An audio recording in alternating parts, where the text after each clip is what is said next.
Muy bienvenidas, muy bienvenidos a este encuentro Desarrollo Profesional del Aula a la Comunidad, evento organizado por nuestra carrera de Pedagogía en Castellano y Comunicación. Para quienes no me conocen, mi nombre es Jimena Ojeda, soy profesora del área de comunicación de la carrera y voy a tener el honor de poder moderar este evento. Me acompañarán también en estas labores Paloma Cayul y Daniel García, estudiantes de nuestra carrera, quienes van a colaborar especialmente en la parte de intervenciones de la audiencia. Bueno, estamos muy felices de contar con ustedes, con su participación. Queremos saludar de forma especial, por supuesto, a nuestra directora, profesora doctora Sonia Betancourt Sánchez. Gracias por acompañarnos hoy día, porque además usted siempre es una impulsora de todo este tipo de actividades que hacemos para la comunidad, para seguir vinculándonos. Y nos gustaría poder recibir un saludo para poder iniciar este evento, directora. La palabra es suya. Muchas gracias, Jimena. Buenos días, un gusto, un abrazo a cada uno, a cada una, los que están hoy día, especialmente los invitados que hay tan ilustres, titulados de esta carrera, ¿no es cierto? Ya los van a presentar como corresponde, pero somos todos conocidos y yo tengo que solamente agradecerles por esta disponibilidad que han tenido, esta disposición y esta disponibilidad de tiempo también, que han quizás podido separar un poco forzadamente a veces, ¿no es cierto?, para poder colaborar con la carrera, colaborar con los estudiantes. Esto está especialmente dirigido a nuestros estudiantes de pregrado de la carrera para que puedan, ¿no es cierto?, también apreciar cómo con este título están habilitados para hacer también muchas otras actividades y de importancia, no solamente la docencia. Así que ese es el encuentro de hoy día. Muchas gracias, bienvenidos y gracias a los titulados que están hoy día, nos van a nutrir con su experiencia. Muchas gracias. Gracias, Jimena. Gracias a los que están colaborando, como a nuestros estudiantes ayudantes, ¿no es cierto?, los que siempre colaboran, en fin, toda la parte técnica también, a Johans, en fin. Gracias. Muchas gracias, directora. Bueno, también, por supuesto, damos la cordial bienvenida, bueno, a cada una y a cada uno de nuestros invitados. Ya van a conocer en detalle sobre qué nos va a hablar cada uno y cada uno de ellas en relación a su trayectoria profesional.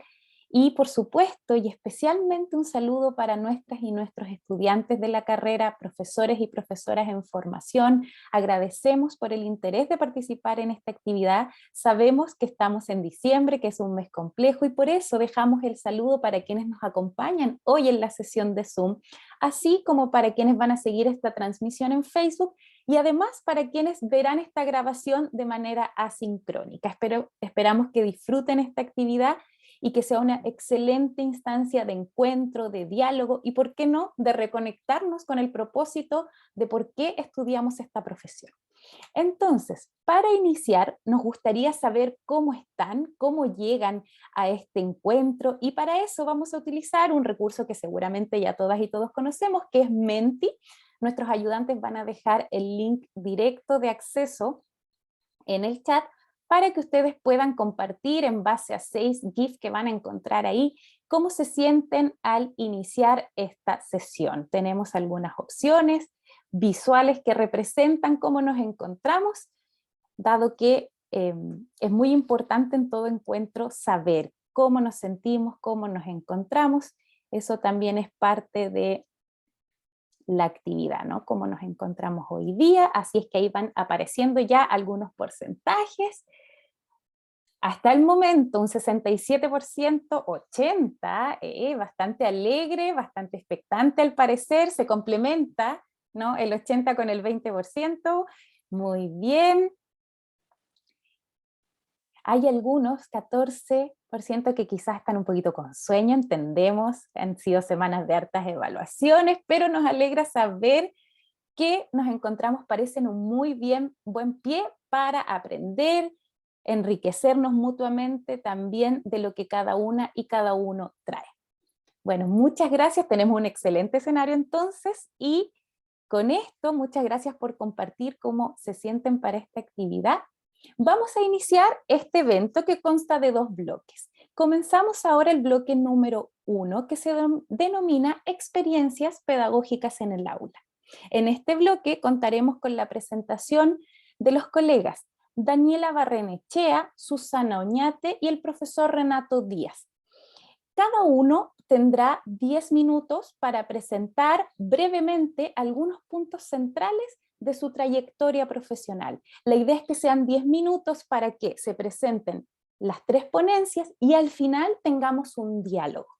La forma y modalidad de participación es libre, la idea es que cada estudiante elija si toma la palabra al final de las 3 presentaciones o bien puede ir dejando sus consultas, comentarios e intervenciones en el chat, de manera que después podamos irlas concentrando para generar un diálogo. Ante todo queremos y creemos que todos y todas tenemos algo que decir sobre estos distintos escenarios y contextos educativos.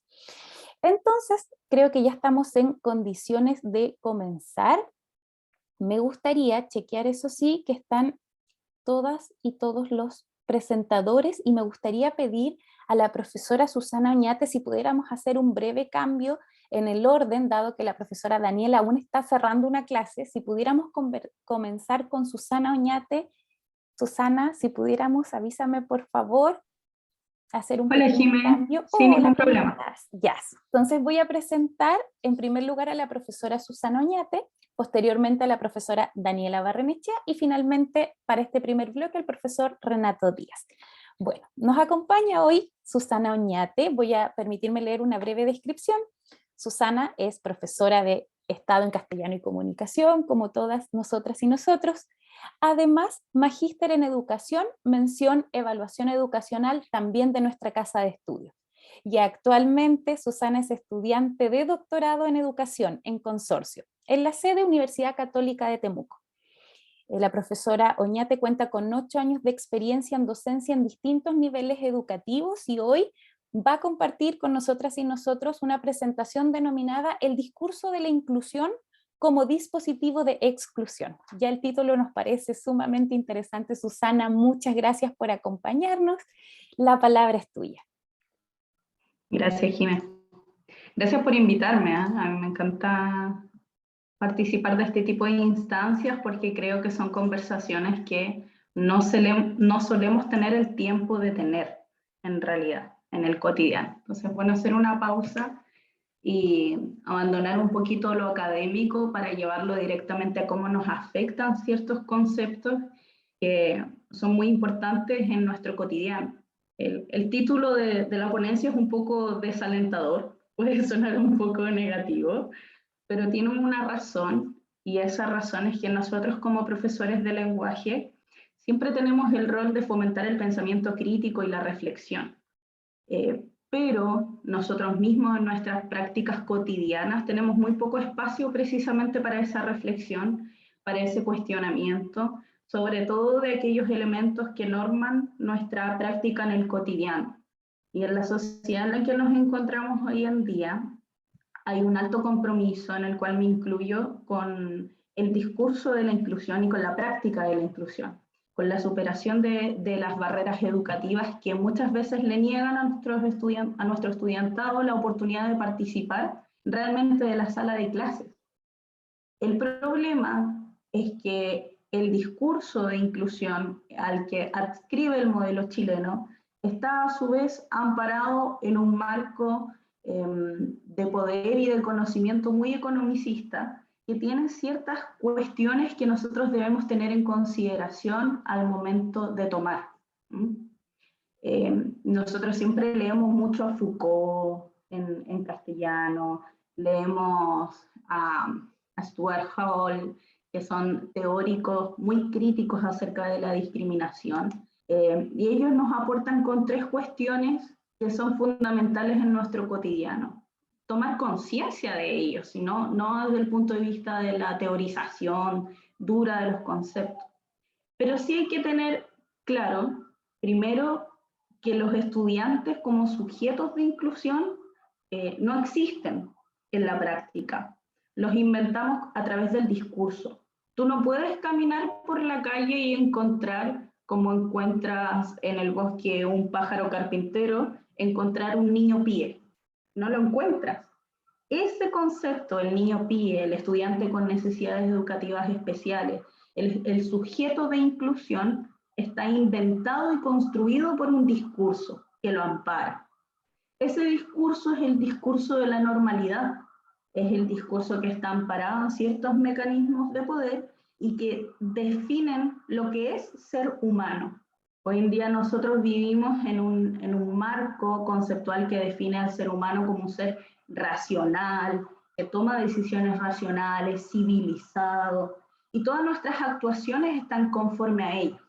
Entonces, lo que hace el discurso inclusivo en realidad es levantar, por medio de la confluencia de estas tres cuestiones, un modelo de sociedad construida. Ese modelo de sociedad construida lo que hace es permear de tal manera nuestras prácticas que toda nuestra propia construcción identitaria está amparada en ella.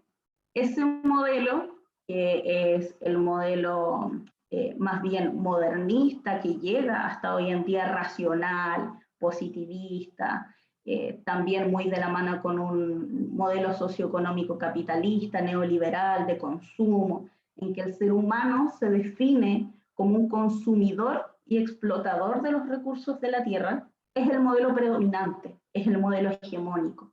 Aunque de cierta forma nosotros tratemos de arrancarnos de ese modelo, aún así somos hijos del contexto histórico en el que vivimos. Entonces podemos plantearnos como alternativas, pero igual somos consumistas. Podemos plantearnos como personas alternativas, pero igual respondemos a un modelo de racionalidad. Buscamos objetivar las cosas constantemente. Eso tiene consecuencias específicas y esas son nuestras expectativas del estudiantado. ¿Qué espera este modelo del estudiantado? Espera que se convierta en capital humano, espera que se convierta en mano de obra, en un aporte para la sociedad, en un estudiante exitoso. ¿Y qué pasa con los que no cumplen estas expectativas? Van quedando poco a poco fuera del sistema de escolarización. Por eso se habla muchas veces que la escolarización está diseñada para muy poquitas personas, porque se diseña para un estudiante imaginario, perfecto, estandarizado, normalizado, que en realidad no existe. Y eso trae consecuencias que la manera más fácil de verlas es en nosotros mismos. Por ejemplo, como mujeres, ustedes que están presentes, ¿serán excesivamente sensibles o simplemente son empáticas? ¿Serán excesivamente impulsivas o simplemente hacen valer su palabra? Esas construcciones que el discurso hace sobre el género femenino, como impulsivas, emotivas, lo que hace simplemente es compararlo con el modelo de ser humano que quiere el ser humano racional, objetivo, no emotivo, lo más lejano posible a la naturaleza, porque ese es el modelo que nos ampara.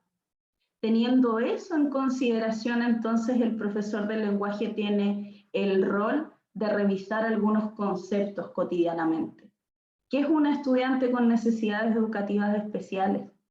¿Qué necesidades son especiales y por qué le denominamos especiales si todos tenemos necesidades?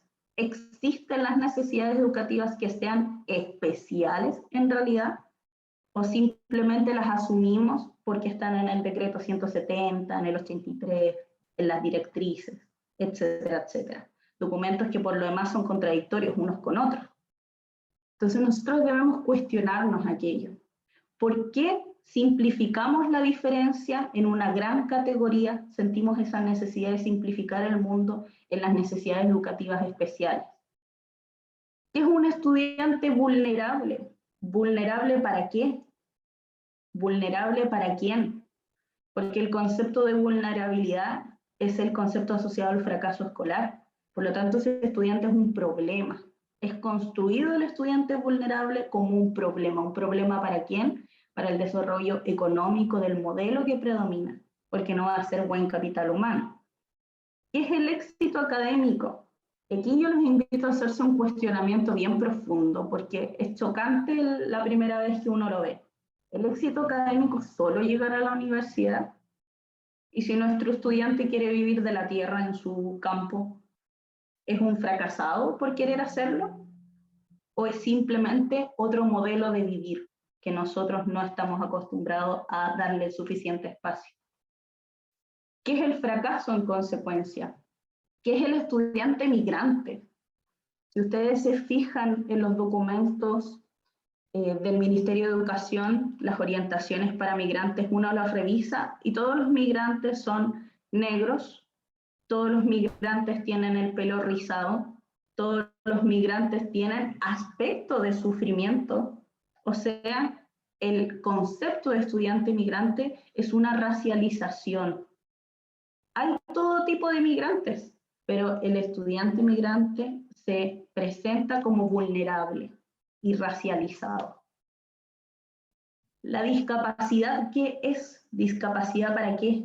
Cuando todos tenemos capacidades y discapacidades en distintos ámbitos. ¿Qué es el niño PIE? ¿Y qué es lo que provoca cuando nosotros decimos en la sala de profesores, no es que este niño es PIE? Ahí hay una exclusión que nosotros hacemos cotidianamente.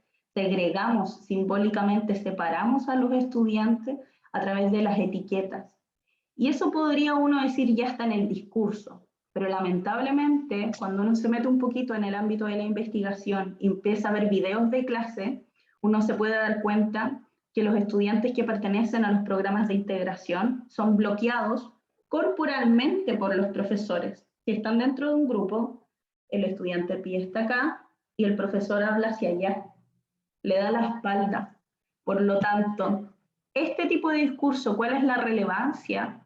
La relevancia es que va produciendo exclusión que se normaliza dentro de la sala de clases. El discurso norma la participación y menoscaba la participación de aquellos que ha identificado como que necesitan ser incluidos. Ese es el rol del profesor de lenguaje.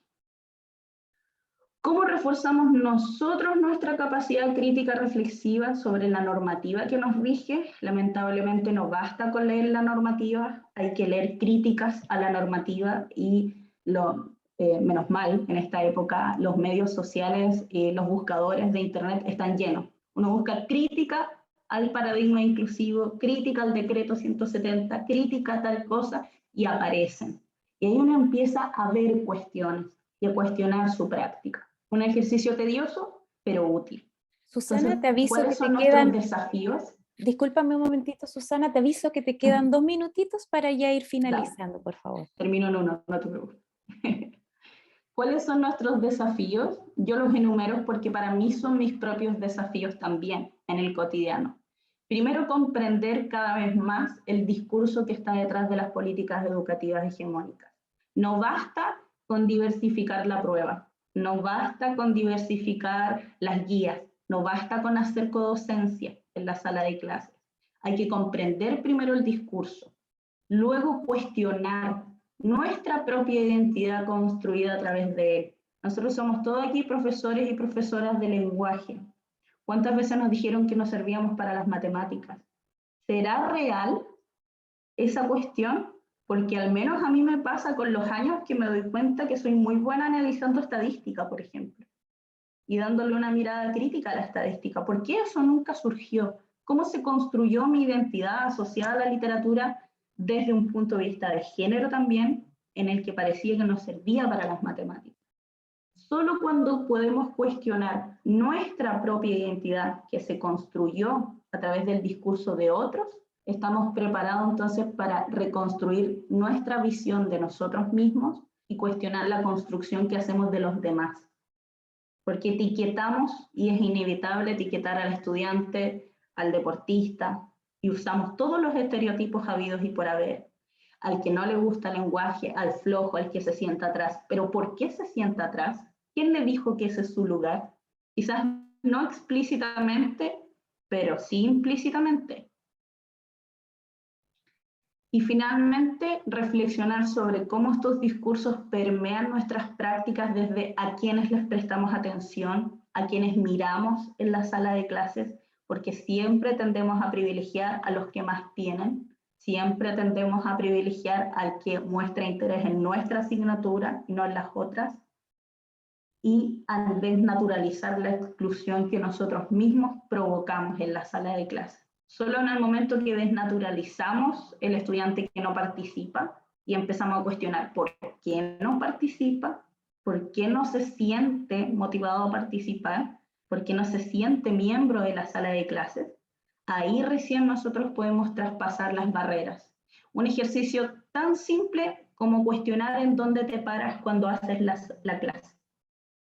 En el cuestionar cómo te paras cuando haces la clase, cómo respondes preguntas, de arriba hacia abajo o bajas al nivel de estatura en el que están sentados tus estudiantes. Son ejercicios cotidianos, pero que desnaturalizan las prácticas de exclusión. Eso era lo que quería compartir como reflexión con ustedes, Jimé, hoy día.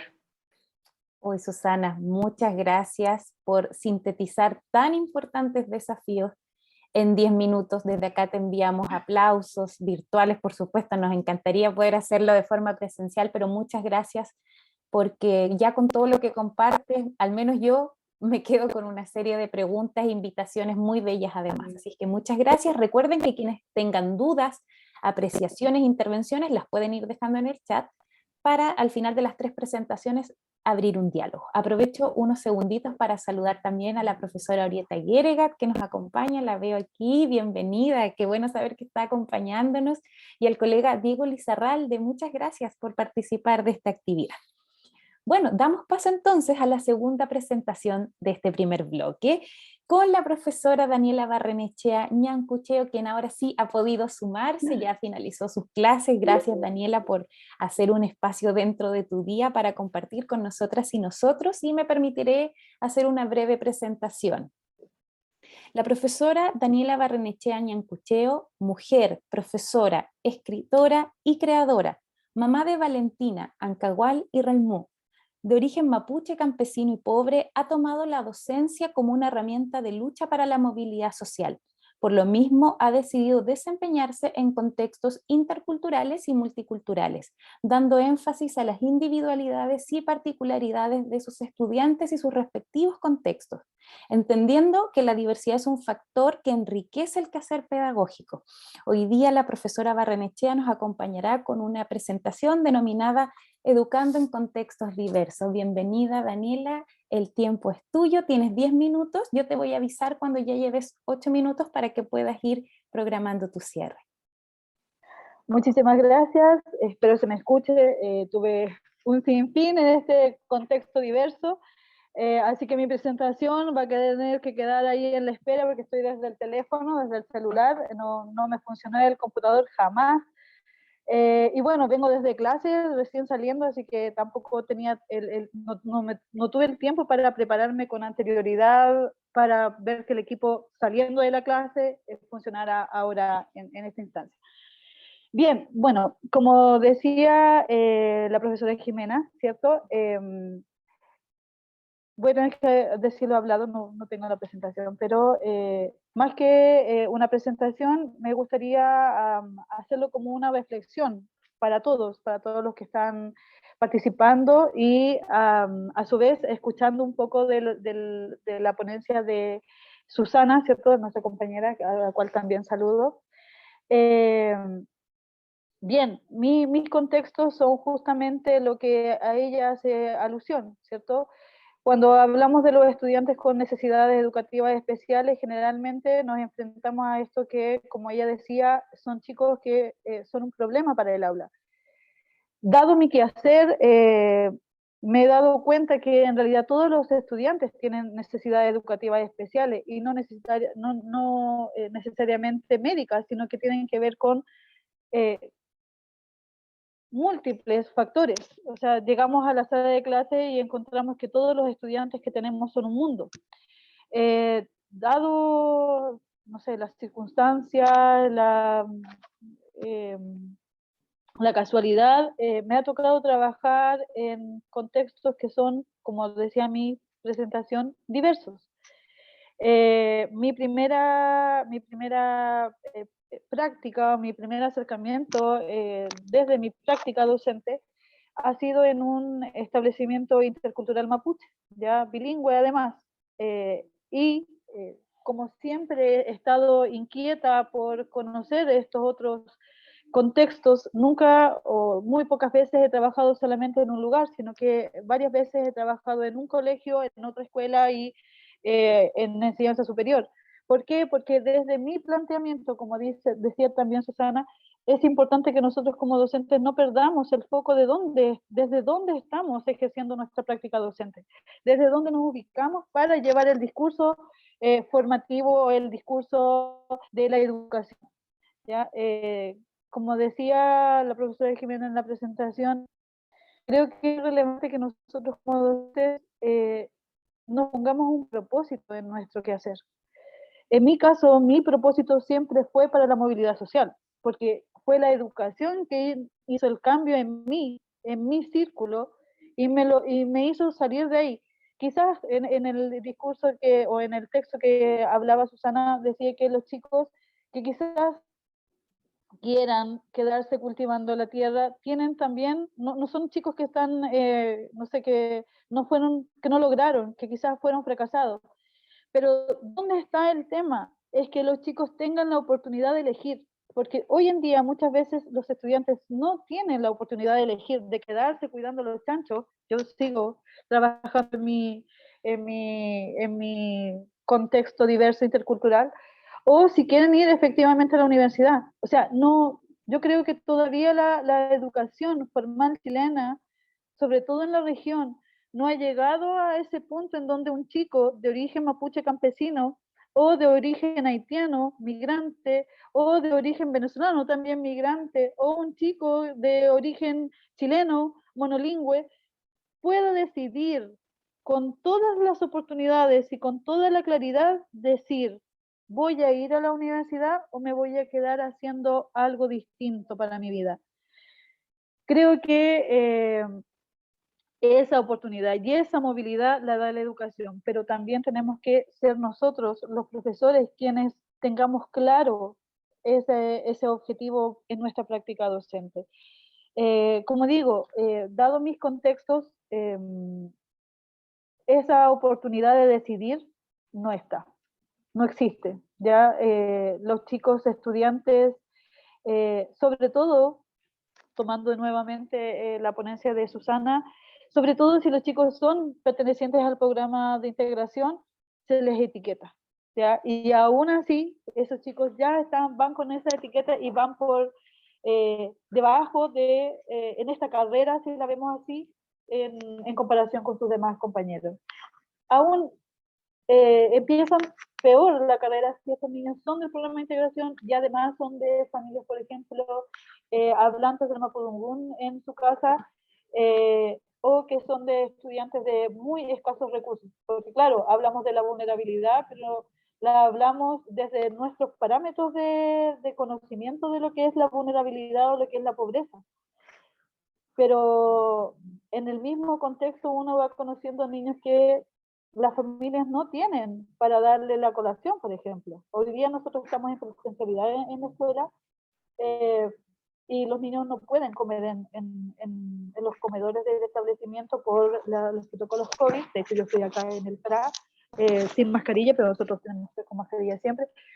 Y entonces los papás tienen que mandarle la colación. Sin embargo, hay familias que no tienen efectivamente como para mandarle la colación a los niños. Y otras familias que no tienen las capacidades de desarrollo también para saber que una colación es importante. Ya uno dice, oye, eso es como lógico, como que es como algo que no debería ni siquiera ser pensado, pero no. Cuando nos planteamos solamente desde nuestra realidad, obviamente las realidades diferentes no son entendibles. Por eso es relevante que nosotros siempre estemos en constante reflexión de nuestra práctica pedagógica. Y por eso mismo, como les comentaba, he elegido no solamente trabajar en un contexto, sino que conocer los diversos contextos para nunca perder esa capacidad de entender. Cuando uno está en un colegio más grande o cuando está trabajando a nivel superior, no lo digo que todos, pero quizás tu discurso pedagógico se entabla ahí, justamente en chicos que tienen las capacidades para llegar al establecimiento, que tienen para comprar los materiales, que tienen para alimentación, y no nos detenemos en la individualidad, por ejemplo, de las problemáticas de cómo llega ahí, cómo se alimenta. Cuando estamos con niños más pequeños, en la edad de básica, segundo ciclo o de enseñanza media, las relaciones también que uno puede generar como docente con sus estudiantes son más cercanas. Por lo tanto, puedes también llegar a indagar cómo viene ese estudiante, cómo está su vulnerabilidad, ¿ya? Y la vulnerabilidad, aunque como por ejemplo desde la perspectiva de la pobreza o de la escasez de recursos, no se etiquete, no se evidencie, ¿cierto? No se ande divulgando por todo lado, esa vulnerabilidad sí o sí va a interferir en el proceso del estudiante. Un chico que llega a clases sin haber tomado desayuno, un chico que llega a clases después de haber oído a los papás pelear, un chico que tiene que caminar kilómetros para llegar, un chico que no puede dormir bien en casa porque hace frío, o que está todo el día solo en la tarde, obviamente que llega a la sala, al aula, con una parada, con una visión del mundo totalmente distinta. Y Daniela, querámoslo o no, dígame. te aviso 2 minutitos para ir Ok, finalizando, por y favor. querámoslo Gracias. o no, nosotros como docentes tenemos que hacernos cargo de esos también contextos. Somos nosotros los que tenemos que quizás no cambiar el mundo, pero sí estar atentos a que el estudiante es un mundo, y si tenemos 40 estudiantes, tenemos 40 mundos, y todos esos mundos son relevantes y todos esos mundos necesitan una oportunidad para desarrollarse. ¿Y dónde está el que posibilite ese desarrollo? Está en nosotros, como docentes. Así que, bueno, los invito a todos los que están escuchando, nuestros eh, colegas en formación, a que hagan esa reflexión y que nunca olviden desde dónde y cuál será su objetivo para su trabajo docente, para su práctica pedagógica. Eso. Muchísimas gracias. Gracias a ti, Daniela, por esta interesantísima reflexión. Ya en la discusión tú podrás comentarnos en detalle, ¿no?, cómo es ese lugar donde trabajas, quiénes son tus estudiantes y qué se hace en estas salas de lenguaje y comunicación. Así es que muchas gracias por tu presentación y doy la presentación entonces para la última ponencia de este primer bloque, a cargo del profesor Renato Díaz. El profesor Renato Díaz es egresado de nuestra carrera el año 2013, se ha desempeñado principalmente como profesor en educación de adultos y también cuenta con varios años de experiencia en formación de estudiantes para rendir la PDT ex PCU, así es que esperamos, colegas, que pueda compartirnos cómo es este mundo de la enseñanza del lenguaje y la comunicación en la educación de adultos. Así es que tienes 10 minutos, yo te voy a ir avisando cuando te queden 2 minutos. Bienvenido y la palabra es tuya. Muy buenos días a todos los que están presenciando, ¿cierto?, esta presentación. Agradezco especialmente a Jimena y a la profesora María Fernanda por la invitación a participar de esta instancia. Aprovecho de saludar también allí algunas caras conocidas, a mi exdirectora, la profesora Sonia, creo que también estaba la profesora Orieta, que me hicieron clases hace algunos años atrás. Bueno, y también saludo a Susana y a Daniela, que compartimos allí en las aulas, en esa sala de castellano. Bueno, y a todos los chicos que están presenciando esto también.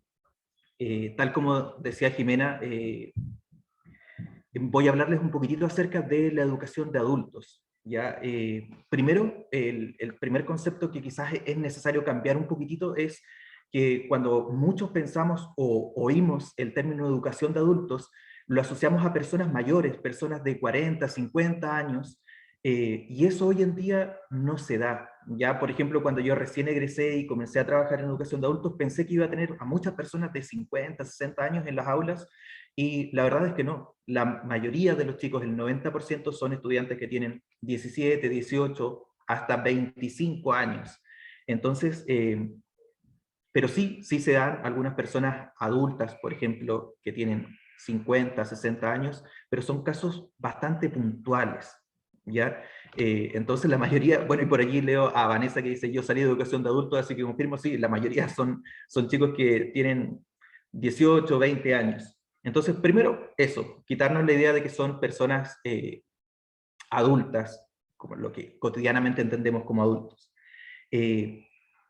Si hablamos de los desafíos, quizás uno de los mayores desafíos de la educación de adultos, chiquillos, es la diversidad, ¿ya? Porque nos vamos a encontrar con personas que son adultos, pero también muchos estudiantes, como les decía, de 18, 20 años, pero con distintas realidades. Ya hay chicos que están trabajando y que complementan con sus estudios, hay chicos que, por ejemplo, fueron padres, papás o mamás, y que por eso tuvieron que abandonar sus estudios, entonces tienen otras responsabilidades. Hay algunos chicos que quedaron repitiendo, por ejemplo, y quieren salir a tiempo, quedaron repitiendo en tercero y quieren salir a tiempo, entonces ingresan a la educación de adultos. Entonces hay bastante diversidad. Y allí está el primer desafío, en cómo poder enseñar o lograr que estos estudiantes que tienen distintas realidades consigan esos aprendizajes. ¿Cómo lo logras cuando tienen un montón de motivaciones también o un montón de situaciones que no son iguales entre todos los que están presentes en la sala? Y otra cosa que también es importante, si alguno de ustedes, por ejemplo, de quienes están en formación, ingresan a la educación de adultos, tener muy presente es que también existen distintas motivaciones para entrar a la educación de adultos. Hay chicos, como les decía, que quieren terminar sus estudios simplemente porque tuvieron algunas situaciones, entonces quieren, ok, terminar mi cuarto medio.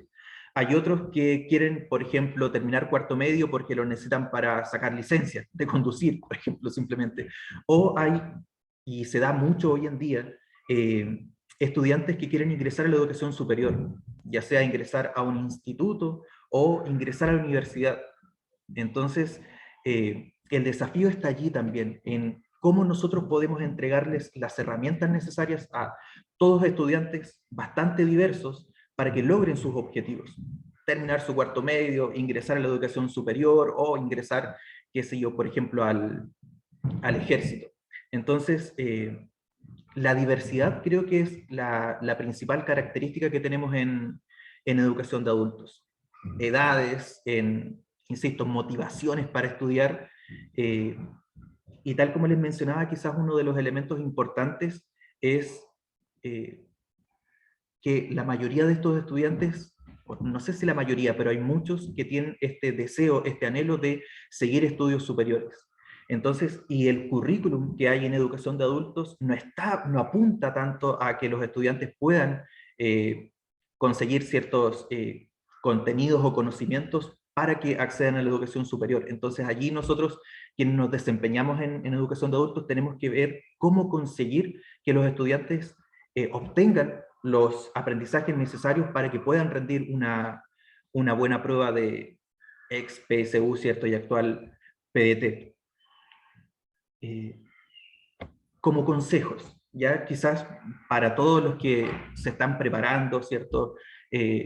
Futuros colegas allí, algunas cosas que nos pueden servir, y no solo para educación de adultos, chicos, sino que para la educación en general. Por ejemplo, desde mi experiencia, este año estoy dividido en 3 lugares.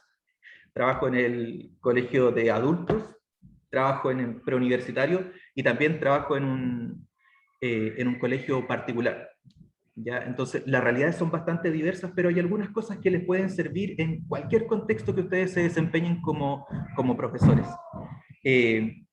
Primero, algo que no se daba tanto antes, por ejemplo, cuando yo estudié en el liceo, que es el proceso de retroalimentación de nuestros estudiantes. Ya antes, cuando nosotros estudiábamos, me refiero en el liceo, muchas veces nosotros, ok, nuestros profesores nos daban las clases, nosotros estudiábamos, luego teníamos la prueba, y a lo más el proceso de retroalimentación era, ok, después de la prueba revisamos, mira, en la A, por ejemplo, la pregunta 1 era la A por tal razón, en esta era la B, pero no existía la posibilidad de que los estudiantes tuvieran un proceso de mejora. Hoy en día es muy importante el proceso de retroalimentación o este feedback, ¿ya? Y este feedback es importante que no sea al final de la evaluación, sino que sea en el proceso previo, chiquillos, para que los estudiantes tengan la posibilidad de conseguir los objetivos. Así que eso es un elemento importante para que lo tengan en cuenta mientras estén realizando sus clases. Y otra cosa también bastante importante, insisto, independiente del contexto en el cual nos desempeñemos, nosotros como vamos a ser o somos profesores de lenguaje, desarrollar en los chicos las competencias o habilidades que nos miden en estas pruebas estandarizadas. Yo sé que quizás a muchos no les gustan estas pruebas estandarizadas, por ejemplo las de el Mineduc o la PDT, ¿cierto? Pero nuestros estudiantes van a tener que pasar por ese filtro, sí o sí, si quieren ingresar a la educación superior. Y es muy relevante que los chicos, cuando se enfrentan a estos instrumentos, sea cual sea este, sea el CIMSE, sea la PDT, sean conscientes de qué les están midiendo en las distintas preguntas. Porque muchas veces nosotros decimos, ok, es muy importante comprender el texto, tienes que ser capaz de extraer el tema, ¿cierto? Las ideas principales, etc. Pero al momento de responder las preguntas, muchas veces nuestros estudiantes, ok, leen a la rápida y responden.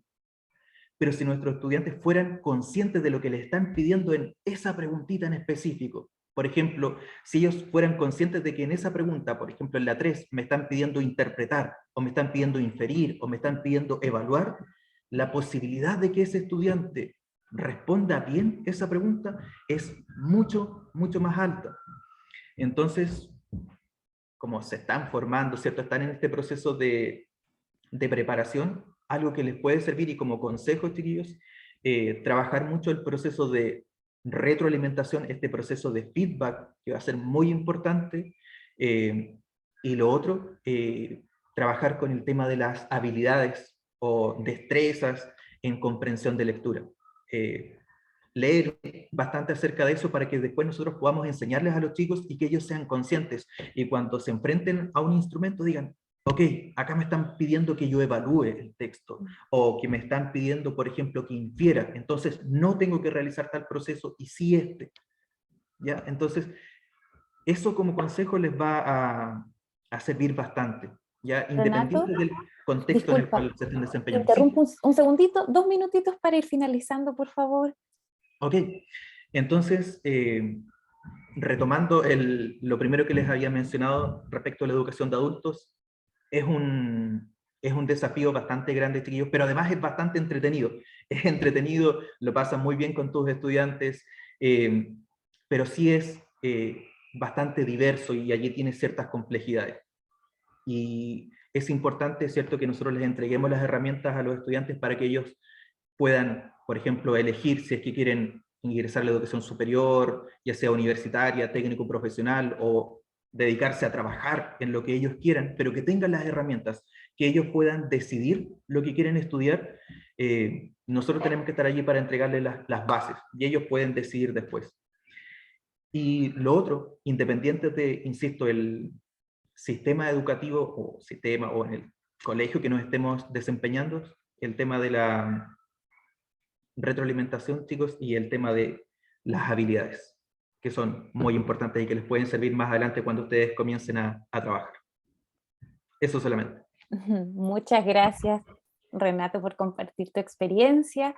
Te agradecemos mucho por la presentación, al igual que a las 2 colegas que presentaron. Entonces, ahora abrimos un breve espacio para poder dialogar, hacer preguntas, comentarios. Les recordamos que pueden pedir la palabra o bien pueden dejar sus preguntas e intervenciones en el chat. Entonces, quien quiera puede comenzar con preguntas ya sea transversales para que las respondan los 3 invitados o con una pregunta dirigida. Dejo la palabra entonces.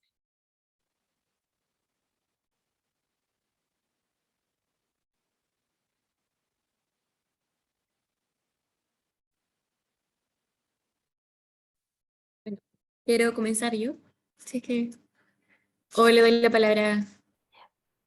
Paloma y luego Belén. ¿Les parece? Ok. Bueno, mi pregunta va dirigida hacia lo que expone el profesor Renato Díaz en cuanto a la educación como trámite, ¿cierto? ¿Cómo enfrentar este desafío a partir de la diversidad? O sea, tomando en cuenta que los estudiantes son adultos, ¿cierto? Y no niños o adolescentes. A lo mejor en base a la experiencia propia, ¿cómo enfrentarse a ese desafío? Ya, en el tema de la diversidad, yo creo que es súper importante tener claro cuáles son las motivaciones de los estudiantes, tener claro qué es lo que ellos quieren lograr. ¿Ya? Y cuando tú identificas, por ejemplo, que estudiante quiere ingresar a la educación superior o que el estudiante ingresó para simplemente terminar su cuarto medio y después realizar otras actividades que no están relacionadas con la formación, yo creo que lo principal es tener claro cuáles son las motivaciones, qué es lo que el estudiante quiere. ¿Ya? Yo creo que eso sería como el, lo más importante, determinar, ¿cierto?, cuál es su propósito. No sé si doy respuesta a tu pregunta porque hay una parte que no logré captar muy bien, así que Sí, me queda mucho más claro. Gracias. de nada. Bien, Belén tenía la mano levantada. Belén, ¿te escuchamos? Sí, no sé si se escucha bien, profe. Sí, se escucha Sí. muy bien. Bueno, primero que nada saludar a todos, agradecer por esta instancia, ¿cierto? Estas situaciones o sucesos que de repente nos cuesta, sobre todo a fin de año, poder coordinar y participar, pero que se siguen dando, no porque termine el año, ¿cierto? No tenemos esta instancia de reflexión. Yo soy estudiante de tercer año de la pedagogía, de la carrera de pedagogía en castellano y comunicación. Soy mujer, soy trabajadora y soy mamá. Y bueno, tomé varios apuntes, pero sobre todo la presentación de la profesora Daniela me tocó mucho, porque efectivamente tengo un hijo que pasó a primero medio, en un liceo emblemático, que le va muy bien, ¿cierto? Y tengo un hijo de 6 años dentro del espectro autista. Por lo tanto, se va a enfrentar a esta aventura, le decimos nosotros, de la educación básica, ¿cierto? En primero básico. Y no quedó por el sistema de admisión escolar en ningún colegio. Y me saltan muchas interrogantes y muchas reflexiones. El tema de lo que hemos dicho de diversidad, efectivamente, como estudiante y en mi primera práctica inicial, he podido ver que las necesidades educativas, claro, son específicas, transitorias y permanentes, pero todos los alumnos aprenden de manera distinta. Desde que a algunos les molesta el ruido de la sala, otros necesitan más silencio, algunos sí les gusta hablar, algunos no. Entonces, más allá de necesidades, yo creo que son estilos de aprendizaje y todos aprenden distinto. Atender a eso, yo creo que es un tremendo desafío. Cuando hablamos de diversidad e inclusión, también cuesta mucho en la práctica, sobre todo si hablamos de educación normal, con 30 alumnos en sala o en modalidad híbrida, 14 y 14, ¿cierto? Poder atender a ello. Entonces, quizá mi pregunta va un poco más por ahí. Creo que anoté muchas cosas, desde dónde lo hacemos, cómo lo hacemos y para qué lo hacemos. Y creo que quizás podría ir, según lo que le entendí finalmente a la profe Daniela, en ir actualizando las estrategias con las que trabajamos en sala, si no me equivoco. Quiero hacer, bueno, una reflexión y un agradecimiento. Creo que elegir una labor de educación rural, elegir trabajar con niños con necesidades, es un desafío personal y responde quizá a desde dónde lo hacemos, que es desde el corazón y de nuestra vocación como profes. Y cuando nos toca verlo desde el otro lado, como apoderados, es difícil poder desasociar esa carga emocional. Así que le agradezco y en el fondo la pregunta es abierta. ¿Cómo nos enfrentamos para poder atender a todos y cada uno de nuestros estudiantes? Considerando las necesidades educativas especiales y no, pero considerando que, como ya se ha recalcado, las diversidades de aprendizaje son varias, son completas. Ay, bueno, muchísimas gracias, Belén. Yo creo que me encantó escucharte porque ese justamente era el propósito de mi presentación. Cuando Jimena me pidió presentarme a mí misma, puse el hecho de ser madre justamente por lo mismo. Porque cuando uno es madre, y yo también soy madre de una niña de PIE con necesidades educativas especiales, mi hija desde los 18 meses, 18 días de vida ya estuvo ligada a los hospitales, tiene también una discapacidad cognitiva, y por lo mismo tomé este desafío como propio, ya como una bandera de lucha desde mi práctica profesional. Y también la ruralidad, o sea, no porque sean niños rurales, no porque sean niños de contextos vulnerables, no porque sean niños catalogados con necesidades educativas especiales, van a ser personas que van a tener que adquirir una educación deficiente, ¿me entiendes? Ahí está el rol de nosotros como docentes de estar actualizándonos siempre, de tener la última actualización de contenidos, de estrategias, de metodologías para trabajar con nuestros estudiantes. Creer que porque un niño es rural, mapuche, del programa de integración, tiene menos oportunidad de desarrollo, eso es algo totalmente equivocado y es algo que nosotros tenemos que cambiar. No solamente porque somos docentes, sino que porque tenemos que ponernos también en el lugar de los padres. Si los padres, nuestros apoderados nos dejan a sus niños acá, porque son nuestro mayor tesoro, nuestros hijos, somos nosotros también los que tenemos que darles las mejores herramientas. Y para que cuando sean ya adultos, como decía el profesor Renato, tengan esa oportunidad de elegir, pero con claridad y con herramientas, qué es lo que van a querer para su vida. Eso. Bueno, muchas gracias Belén, Daniela, por las reflexiones. Me quedo un poco sin palabras escuchándolas, debo decirlo. Gracias. No sé si Susana o Renato quieren aportar algo más a la pregunta que planteó la estudiante.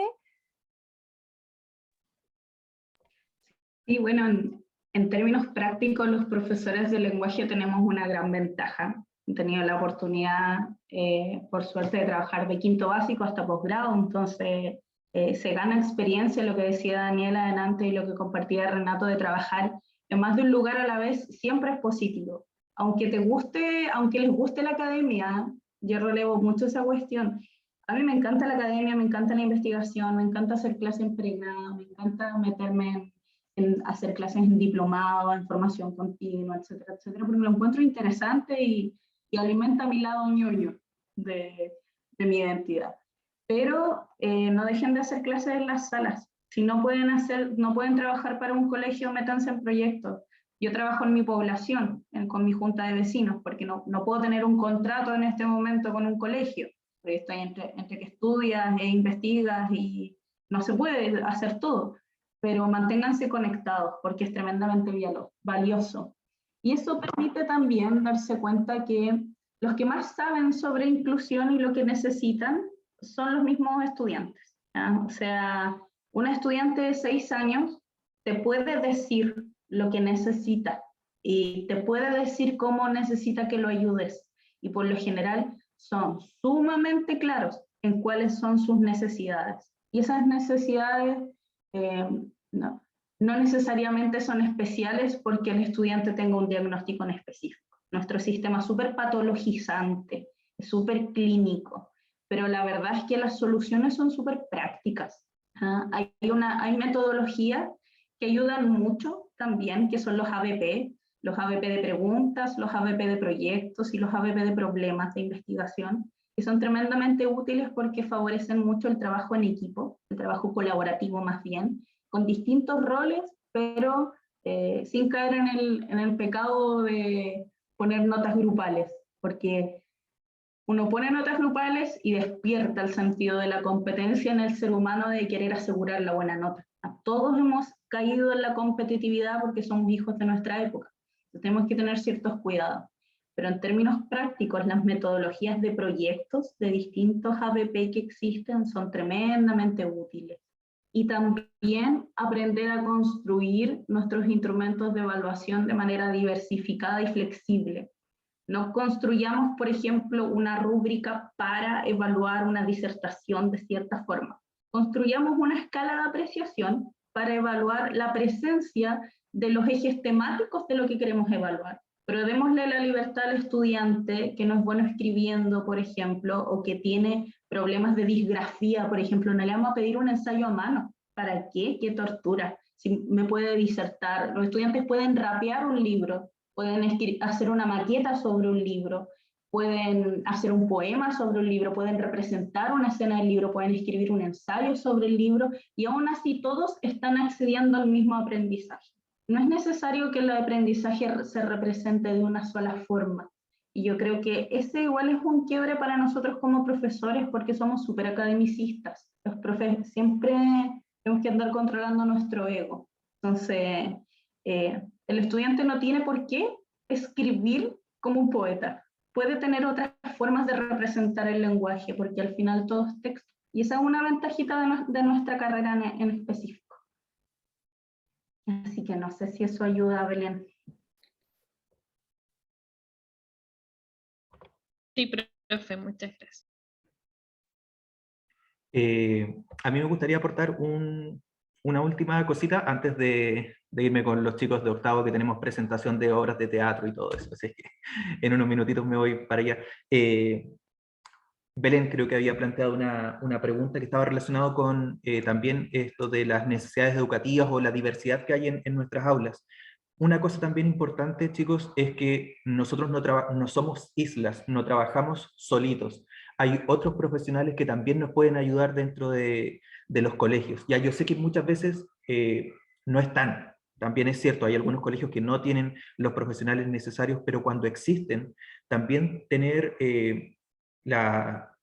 no valentía, pero sí disposición de ir a preguntar de qué puedo hacer con este estudiante que yo veo que tiene tales características, y así vamos enriqueciendo y nos va a servir como aprendizaje. Quizás, o sea, voy aprendiendo y después cuando veo estudiantes con características similares también puedo ir replicando esto. Entonces no pensar que somos una isla dentro de los colegios, porque también podemos absorber cosas de otros profesionales que se han preparado para esta materia también.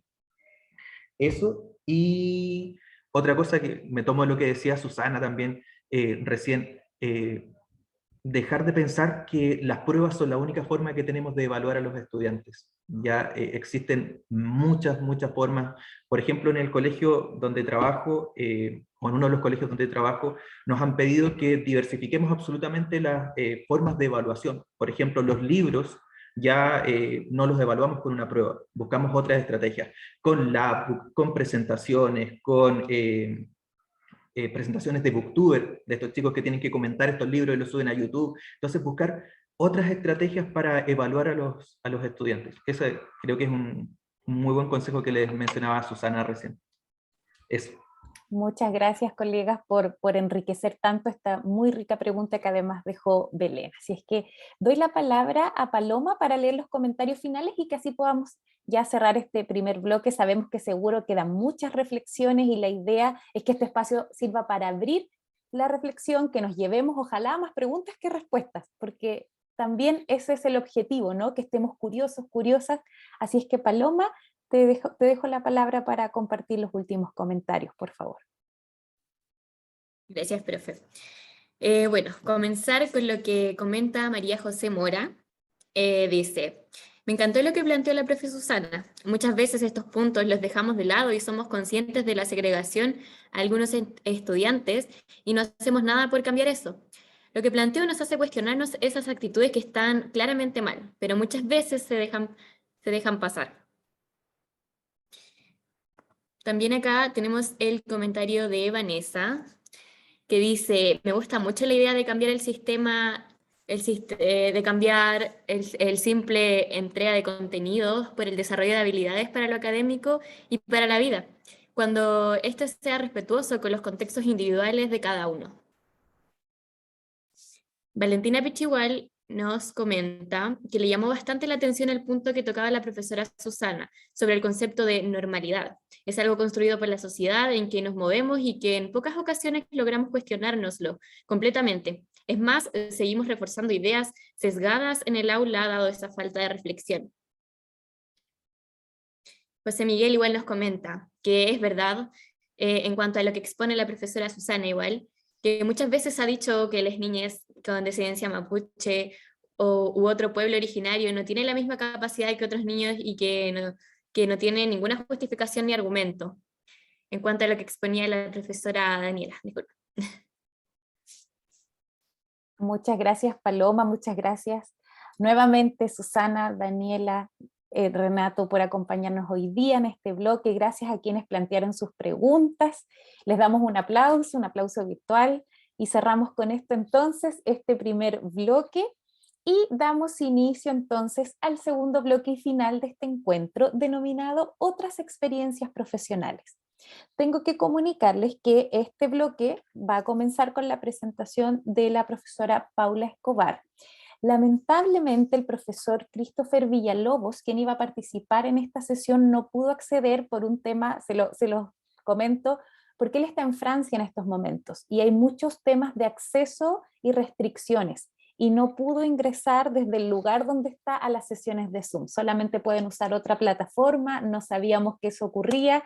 Hemos intentado todo este rato que puede ingresar, de todas maneras envía todos los cariños para todas y todos y esperamos que nos pueda acompañar en una próxima instancia, porque esperamos que esto se repita, porque al parecer es un muy buen espacio. Así es que en este bloque entonces nos va a acompañar la profesora Paula Escobar en una breve presentación de ella. Paula Escobar es profesora de lenguaje, diseñadora instruccional y sureña, magíster en comunicación por accidente y amante de los oficios asociados a la pedagogía y andragogía. Hoy la profesora Escobar nos compartirá una presentación denominada Diseño instruccional, la otra frontera de la pedagogía. A diferencia del primer módulo, ella va a contar con 20 minutos. Yo te voy a ir avisando, Paula, cuando lleves 15, ¿te parece? Bueno, Perfecto. Y bienvenida, un gusto tenerte acá nuevamente, de volver a encontrarnos, que disfrutes estos minutos y la palabra es tuya. Perfecto, muchas gracias a todos. Me cuelgo un poco de las presentaciones anteriores, yo les vengo a contar un poco qué pasa después con ese adulto que termina su escolaridad, que sale del sistema educacional y se enfrenta al mundo laboral y en distintos rubros. ¿Qué pasa con ese niño que alguna vez fue catalogado como PIE y que después llega a las empresas y se enfrenta a un mundo, a otro tipo de formación, porque uno cuando entra al mundo laboral existe otra etapa de formación de nuestra profesión o de nuestros oficios? Y yo caí, no sé si por accidente, pero fui construyendo una historia asociada al diseño instruccional. Hoy día es un concepto que se está escuchando más, pero cuando yo comencé no existía o era muy raro. Y en nuestro país, dado la forma o los conceptos de educación o los paradigmas de educación en los cuales estamos siendo formados como docentes, no incluyen esta disciplina. No así en otros países como Estados Unidos, Centroamérica, que las pedagogías tienen parte de formación del diseño instruccional. Y esto lo aprendí dada la migración que hubo de venezolanos a nuestro país, que hay mucho desarrollo y mucho estudio sobre esta disciplina, que tiene que ver un poco con cómo fomentamos experiencias de aprendizaje a través de la virtualidad. A lo mismo cual sea el soporte tecnológico, la idea es generar una experiencia formativa. Entonces, por eso le puse la otra frontera de la pedagogía y nos dividimos en 3 puntos, que en el fondo el primero que me pidió la profesora Jimena era cuál era mi recorrido, lo que tuve que hacer para llegar a este punto, cuáles son las habilidades necesarias para desarrollar o que un profesor tome un camino de este estilo, y el tercero es por qué un profesor es muy, pero muy necesario en el mundo corporativo. Y me quisiera detener en esta reflexión. La profesión se construye desde el momento en que decidimos qué queremos ser cuando seamos grandes, y el rol que cumplimos hoy día en la sociedad debe alcanzar a tocar la mente y los corazones de la mayor cantidad de seres humanos, no solamente en la región, en nuestra comuna, sino en el país y en el mundo. Afortunadamente, con los temas hoy día de pandemia, de globalización, nuestra tarea puede ser muy significativa, no solamente en nuestras comunidades cercanas. ¿Cuál fue el carrito de la vida que se fue construyendo? Parte desde que yo decido ser profesora e inscribirme en la Universidad de la Frontera, y ahí agradezco mucho la formación de especialidad, y fue siempre una discusión constante. Yo estudié cuando no existía la escuela de pedagogía, entonces nuestra discusión y nuestra formación con nuestros profesores, con la profesora Arieta, con el profesor Juan Manuel, con la profesora Sonia, siempre fue qué hacer si éramos especialistas en literatura, en lingüística, etcétera, o éramos profesores. Entonces, siempre fue esta lucha o crítica, ¿cierto?, a nuestra formación. Lo cual hoy día estoy muy contenta de que ustedes puedan acceder a una escuela de pedagogía que habla también de esta otra especialidad que tenemos que tener como docentes. Entonces, luego de eso, tuve la oportunidad de ser ayudante de muchos profesores y trabajar en muchas partes de la universidad, donde ahí formé mi carácter y también me di cuenta que algunas cosas no son color de rosa. Cuando me enfrenté a las primeras ayudantías me di cuenta de la responsabilidad que uno tiene como formador. En general, hoy día cuando estamos siendo estudiantes o cuando nos enfrentamos a un contexto un poco más pasivo, no podemos quizás ver que efectivamente estamos trabajando en estos contextos diversos, con personas que son distintas, que esperan distintas cosas, o que de repente no saben lo que están buscando en la vida. Entonces, ahí me cae como la teja y digo, en realidad elegí una profesión muy, muy compleja. Y me cuestioné incluso dejar la carrera en un momento, pero ahí mi profesora Orieta me puso como 2 palabras de frente nomás: usted tiene que seguir adelante. Y fue gracias a ella que seguí estudiando mi carrera y la terminé.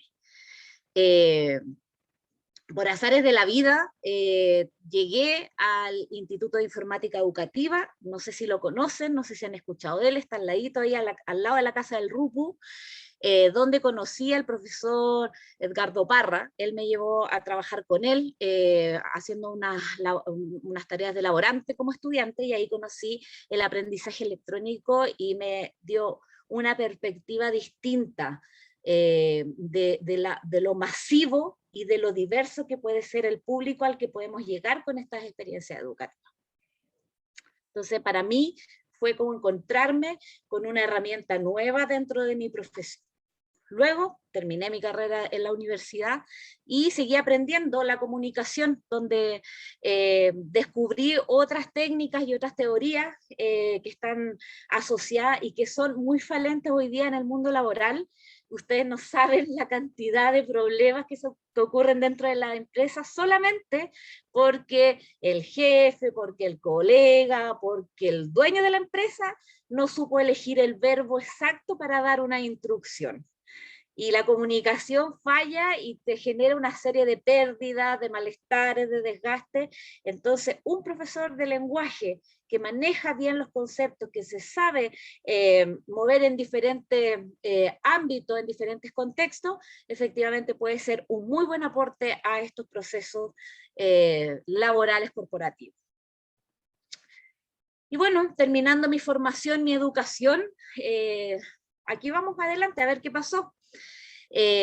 Fui contratada en esos tiempos existía la unidad del Instituto de Informática Educativa que se llamaba Educatic, que eran los promotores del proyecto Enlace, que fueron los que llevaron las tecnologías a los colegios en los años 90, los que trajeron los temas de robótica a la formación, a la pedagogía, a las escuelas, apoyados por el Instituto de Informática. Luego cerró ese proyecto y quedé trabajando en el instituto, donde primera vez tengo el contacto formal como diseñadora instruccional, trabajando en algunos proyectos donde elaboramos materiales para el CRA, para el Ministerio de Hacienda. El Instituto de Informática Educativa es una unidad de la universidad que genera proyectos a nivel de licitación nacional. Entonces siempre sus proyectos son con distintos ministerios, en especial el de educación.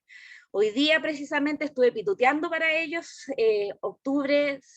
septiembre, octubre y noviembre para el Consorcio de Universidades Estatales de Chile, haciendo un curso de formación ciudadana para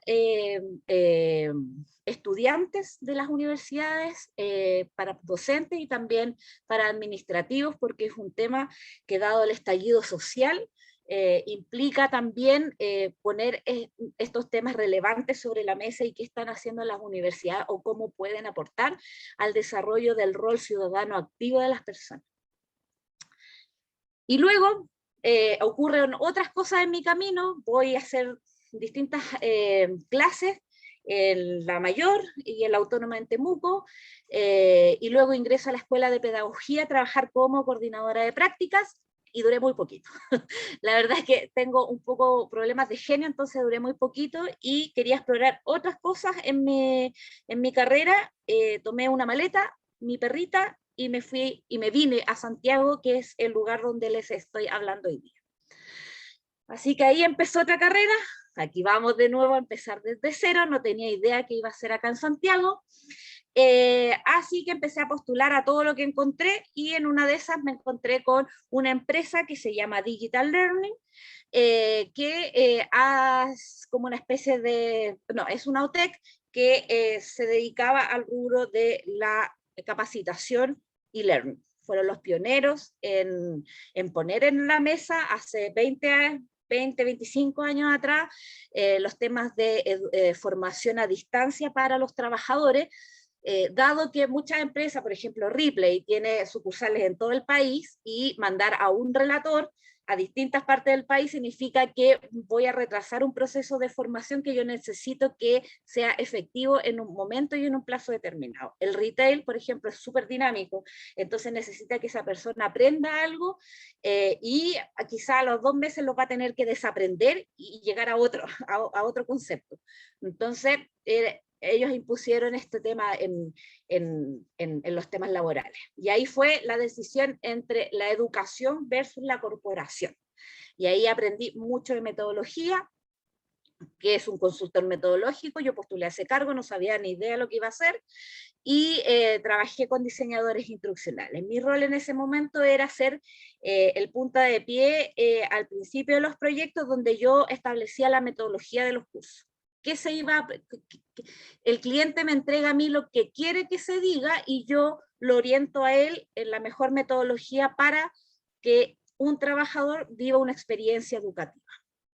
Luego estuve en Ser Virtual, y ahí, esto estoy hablando del año de haber sido 2012, 13, donde conocí a un ser muy extraño que venía saliendo de Digital Learning y formó su empresa, y él me empieza a hablar de un sueño que él tiene de trabajo en red, de por qué hoy día estamos centrados en una sala, en una oficina, cuando podemos, ese espacio reducido no implica que no haya talento, o que solamente el talento y tu creatividad y tu trabajo se pueda desarrollar en un solo espacio.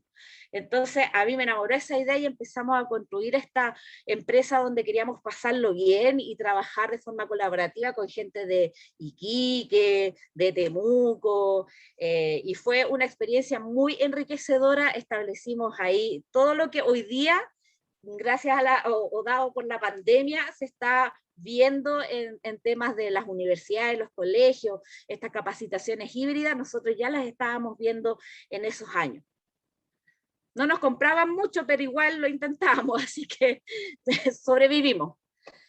Luego me enojé con mi amigo Adolfo y me fui a trabajar a Telefónica Educación Digital, donde aprendí otra cosa. Aprendí sobre los video e-learning y el micro e-learning, que fue una metodología nueva para mí, y cuando descubrí que efectivamente los trabajadores tienen que desaprender rápidamente, y que los contenidos de la formación profesional tienen que ser hoy día sobre todo muy rápidos. O sea, yo si quiero enseñarle comunicación, va a ser un protocolo de comunicación que va a durar un par de meses y después va a desaparecer y va a ser otro. Entonces ahí la agilidad es un concepto súper importante dentro del diseño instruccional, sobre todo hoy día en el mundo corporativo. Luego, por azares de la vida también, me llamaron de SQM porque andaban buscando un diseñador instruccional y que fuera de formación profesor. Y yo, en realidad, fue una innovación de una jefatura que tuve. No hay muchos diseñadores instruccionales que sean profesores, porque como era un oficio y era muy corporativo, ese rol por años los tomaron los psicólogos y los periodistas.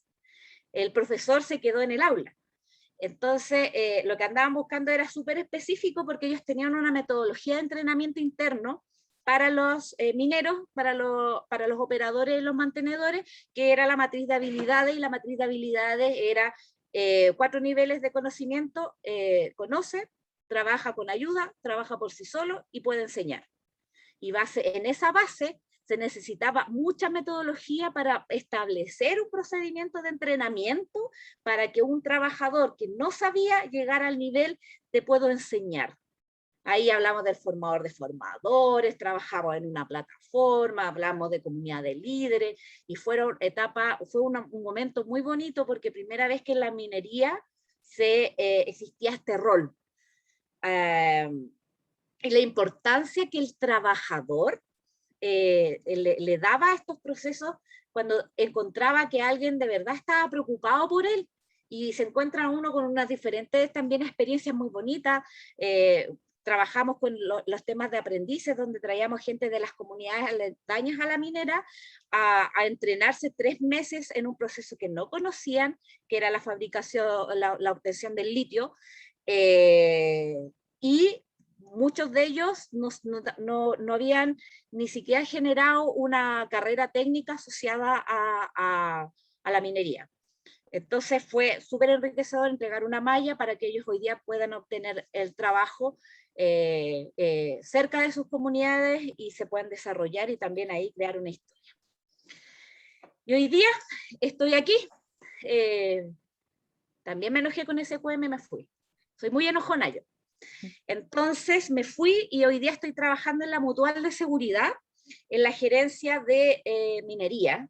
Llegué en octubre llegué, y estamos ahí con mi jefa Mariela, revolucionando un poco también el cómo generamos experiencias asincrónicas a través de estos medios digitales, porque dada la pandemia muchas de las empresas decidió cortar las capacitaciones presenciales para que no fuera alguien externo a exponer a sus trabajadores al COVID, y empezamos a trabajar con todo, cómo normalizar un poco el tema de las capacitaciones asincrónicas y sincrónicas para que fueran ordenadas, que generáramos la experiencia que queríamos en los trabajadores, sobre todo haciendo cambios reflexivos sobre seguridad y salud ocupacional. En general los adultos nos descuidamos harto de esos temas, entonces es como no voy a ir al médico, no tengo tiempo, etcétera, o no voy a meter las manos en esta máquina, no importa si me corto un dedo, y que no, hoy día las empresas están súper presentes con la seguridad porque hay indicadores, porque hoy día los temas de sustentabilidad son súper importantes, y las empresas hoy día quieren que sus trabajadores lleguen a sus casas tranquilos y con vida. Paula, hago un alto para avisarte que te quedan 5 minutos. Perfecto, termino rápido. ¿Cuáles son las habilidades necesarias para poder llegar a formarse como un diseñador instruccional? Lo primero de ellos son, hay estudios sobre esto, las habilidades que hoy día requiere un trabajador son la comunicación, el aprendizaje constante. Nosotros sabemos que cuando adultos nos cuesta un poco más aprender, pero la idea es hoy día generar adultos que sean dados al aprendizaje y también a desaprender lo que aprendieron, porque lamentablemente el día del mundo está transcurriendo tan rápido y la información es tan amplia que es necesario que lo que yo estaba haciendo así como un caballito, de repente tengo que abrir un poquito más la visión.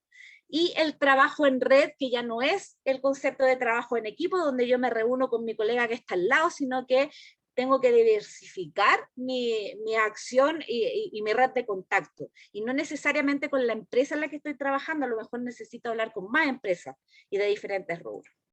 Entonces, las habilidades para un DI, o lo que por lo menos yo tuve que aprender, fue primero centrarme en el aprendizaje significativo, en ese paradigma. Y para eso, para construir aprendizaje y experiencia significativa, tuve que aprender de storytelling, temas de innovación y también cómo manejar mi creatividad, los análisis y la organización de los contenidos, y además todo el tiempo estoy leyendo sobre tecnologías. El diseñador, como les venía diciendo, instruccional, debe estar en constante investigación y exponerse a la crítica habitual para lograr el aprendizaje masivo, y también generar y ser un apasionado por la creación de experiencias. ¿Por qué un profesor en el mundo corporativo? Porque somos expertos en metodología. Ustedes ya llevan años estudiando, o lo que están iniciando recién, en paradigmas, entonces son los expertos. Somos profesionales orientados a formar y pensar en las personas, que es súper importante. A veces las empresas se olvidan de esa sensibilización, de que están hablando con una persona, y dicen, no, este viejo no sabe, nomás no sirve para la pega. Entonces ahí uno entra con esa sensibilidad, puta, formémoslo, a lo mejor esa persona tiene otras habilidades y nadie la ha explicado. Entonces, cuando tú logras dar vuelta a esa situación, la verdad es que los climas laborales, las culturas también se van haciendo mucho más ricas para trabajar. Sabemos comunicar y dar instrucciones por excelencia, y entendemos lo que es democratizar el conocimiento.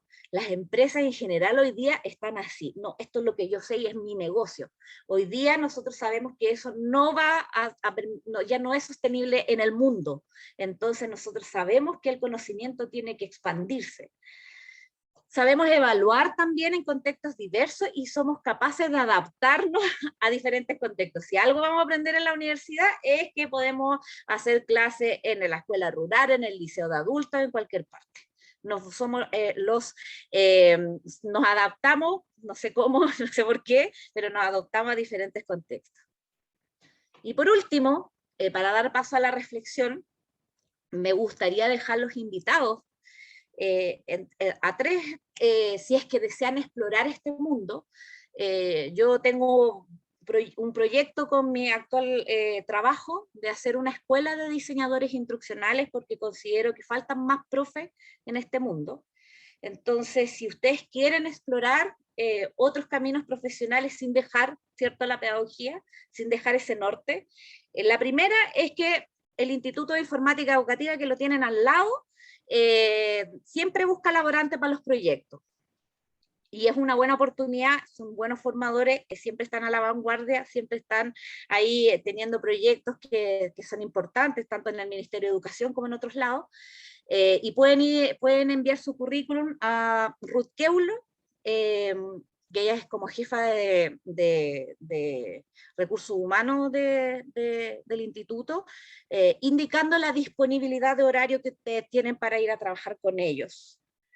La segunda es que, como les decía, yo estoy en Mutual Minería, quiero hacer mi escuelita de diseñadores instruccionales con ustedes. Si les interesa aprender, lo que yo les puedo ofrecer es hacerles capacitaciones de qué es el diseñador instruccional, cuáles son las metodologías, cómo es el proceso de creación de cursos e-learning.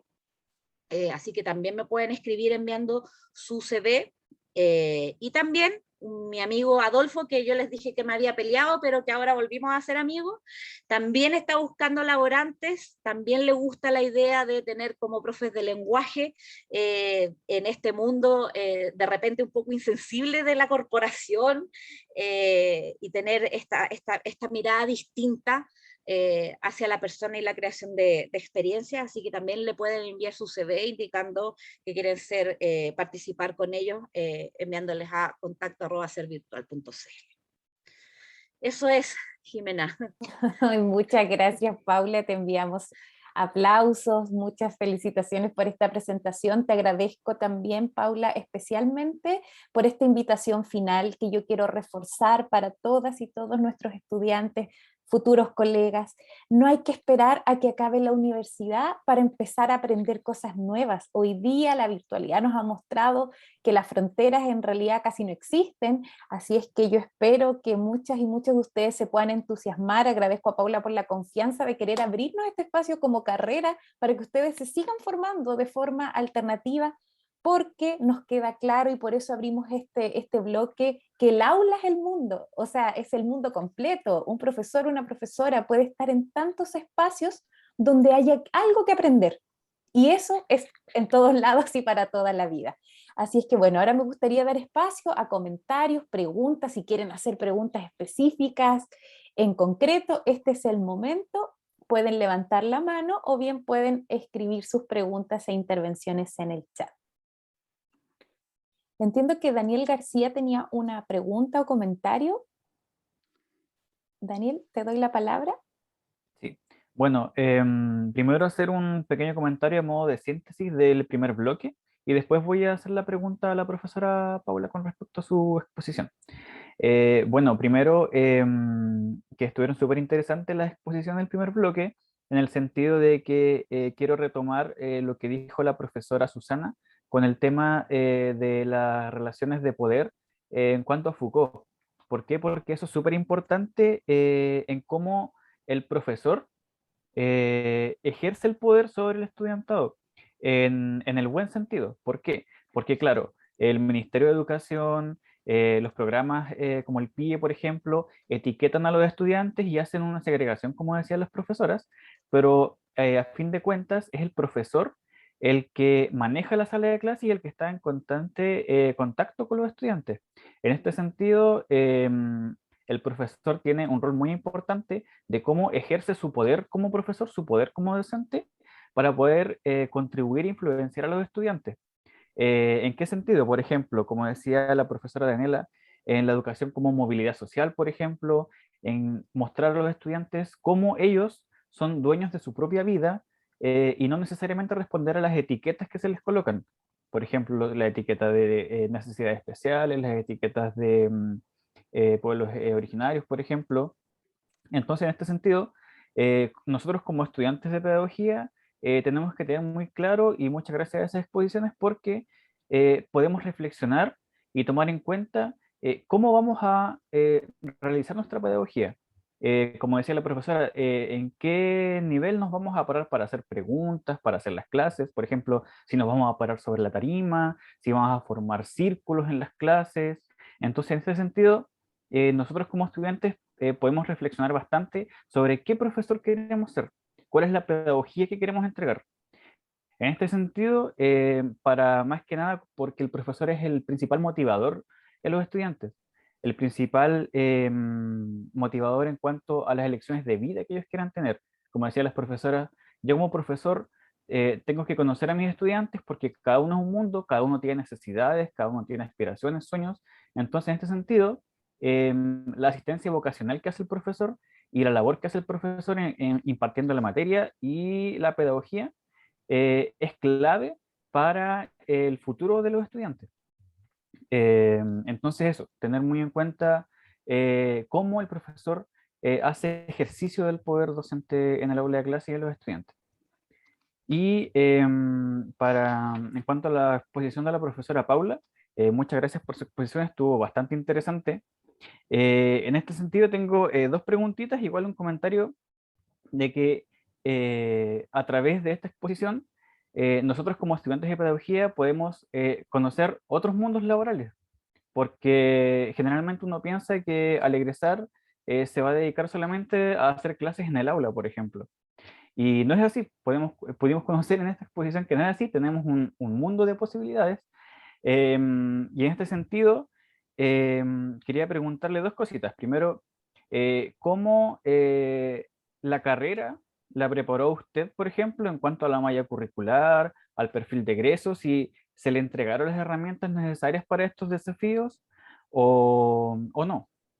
Y también cómo ha sido el desafío de trabajar en estos ambientes distintos al aula de clase, en ambientes de empresas donde tienen marcadas, por ejemplo, sus normas, o muchas veces las empresas o los trabajadores, por ejemplo, en cuanto a las capacitaciones, no están muy motivados, van por cumplir y solamente les interesa trabajar. Esas dos preguntitas. Y también, bueno, que en el sentido de la amplia gama laboral que tenemos como estudiantes, yo pienso en todos mis compañeros que están aquí presentes y en mí también, que muchas veces tenemos crisis vocacional en la carrera, o también, por ejemplo, ahora en mi generación por lo menos pasa mucho que tenemos bastantes dudas con las capacidades que vamos a salir de la carrera porque llevamos 2 años solamente de virtualidad. Entonces nos falta mucha capacidad comunicativa, por ejemplo, que es clave la presencialidad. Eh, Y entonces estas exposiciones nos abren un mundo y nos ayuda a comprender que como estudiantes en formación vamos a tener las capacidades y tenemos varias áreas laborales para desempeñarnos, no solamente las clases en el aula. Gracias, Daniel. Mira, en primer lugar, a ver, ¿cómo lo explico? La universidad es un espacio en constante construcción, ¿ya?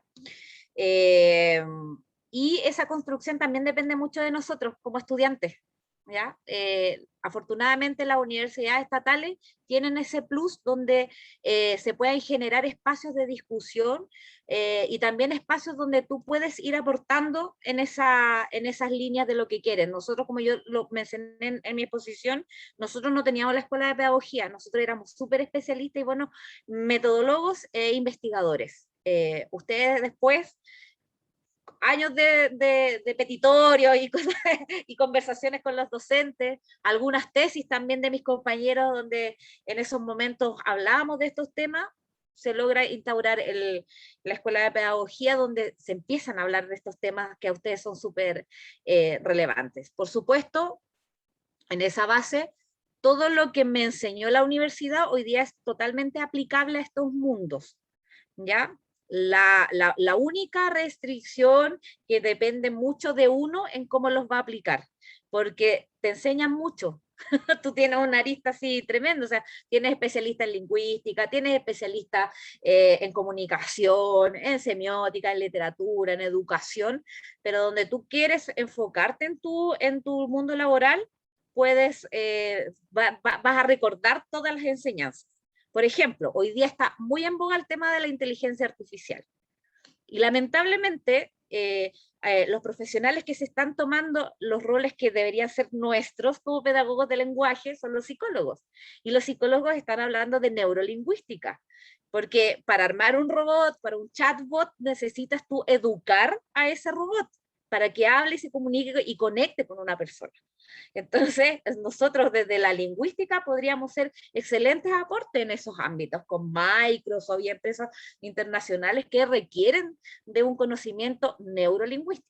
¿Ya? Entonces, como tú vas llegando a eso, para eso también es necesario que nazca de ti, de uno, esa como ver en qué rubro me voy a quedar. La segunda pregunta no la recuerdo. Si me la puedes recordar. Era sobre los desafíos que implican trabajar en una empresa en un Sí, rol es muy difícil. Es muy difícil, porque para empezar es como eres el bicho raro del lugar y no saben qué puedes hacer. Cuando yo primero trabajé de proveedor, cuando llego a Santiago trabajo de proveedor dándole un servicio a la empresa y a nadie le importa si eres profesor o no. Da lo mismo porque ese oficio se formó con el que pasaba por delante por la calle que sabía escribir un poco mejor. Vamos, adelante, que haga guiones, sin ninguna estructura, sin ninguna metodología, da lo mismo. Cuando llego a SQM sí me doy cuenta que es necesaria y empiezo a crear esta metodología y la gente la empieza a recibir mejor y no es un aprendizaje desarticulado. No es el ingeniero en prevención de riesgo, no es el relator que es SQM-SAP, que se dedica y habla desde el yo. En cambio, un profesor te puede dar vuelta a eso. No es el yo el que necesita o el que soy tan genial que se va a dedicar y los va a dejar entrenaditos y todos van a salir felices, sino que es el cómo tú ves al otro, el cómo tú ves a estas diferentes personas que tienes personas que están de 18 años en una empresa, en una sala, hasta a otros que tienen 50 años. Y hablándole de temas marcianos. Por ejemplo, la última iniciativa que creo que está ahí mi amigo Sergio, que es de SQM, es hablarle de sustentabilidad a la gente. Y no solamente significa reciclar, sino que significa hablar de derechos humanos, significa hablar de las personas, de cómo hacer tu negocio más amigable con el medio ambiente, cómo te relacionas con tus comunidades, y esas cuestiones antes no se hablaban en el mundo laboral.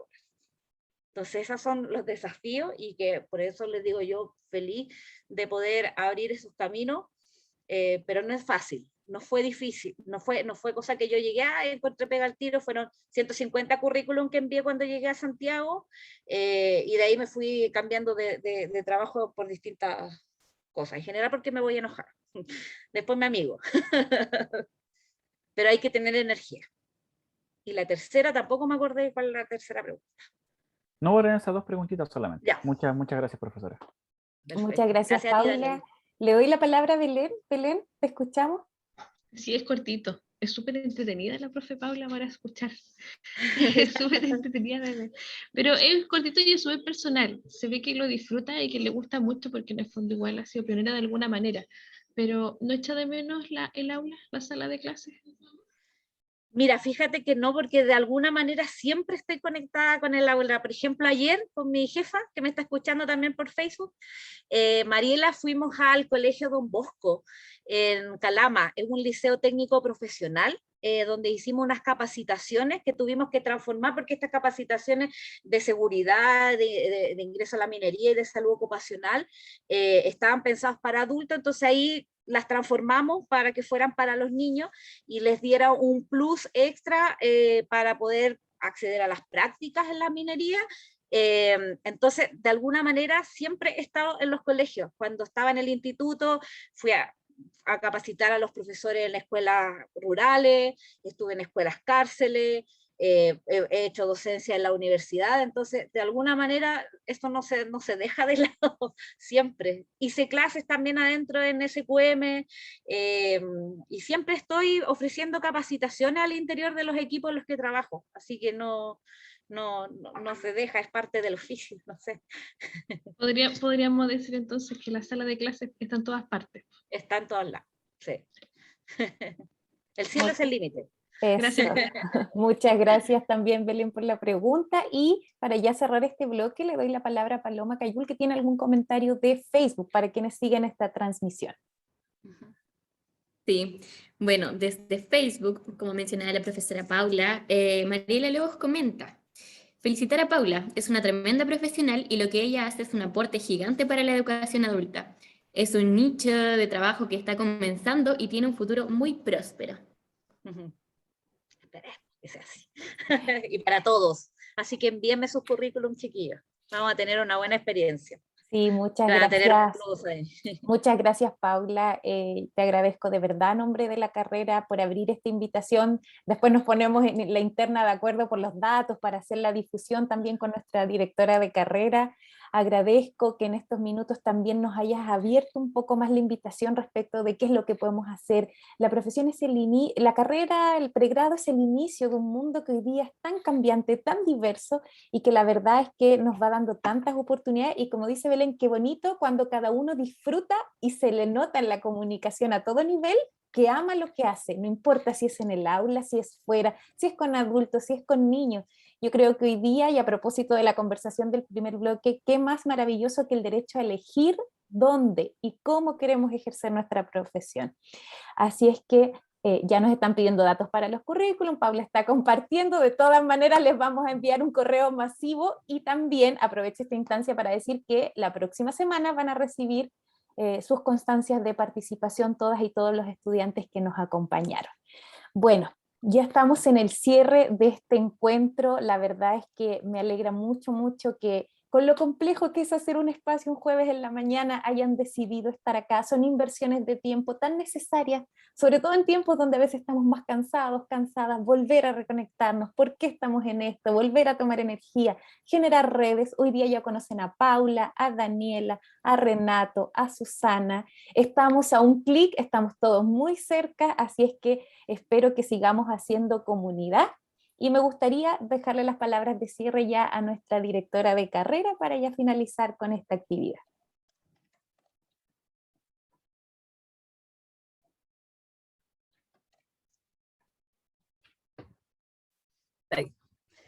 Bueno, yo estoy primero tremendamente agradecida, como decía al comienzo, de la generosa contribución y participación de las tituladas, titulados que han estado hoy día, que lo han hecho muy bien, cada uno en lo suyo. Se ve como es un gusto escucharnos, es un gusto saber que están tan bien, que están contentos, contentos o contentas con su trabajo, y que además vienen a nutrirnos a nosotros y a nutrir a sus compañeros, a sus compañeros, digamos, de carrera, en estos temas. Gracias, Paula, gracias Paula, gracias Susana, Daniela, Christopher, que no estuvo, pero sé que por los otros problemas, y se me escapa el nombre de Renato. De Renato querido. Así que muchas gracias a todos por este aporte. Gracias, Jimena, por la organización de esta actividad de carrera, que es muy importante para todos nosotros. A todos nos nutre.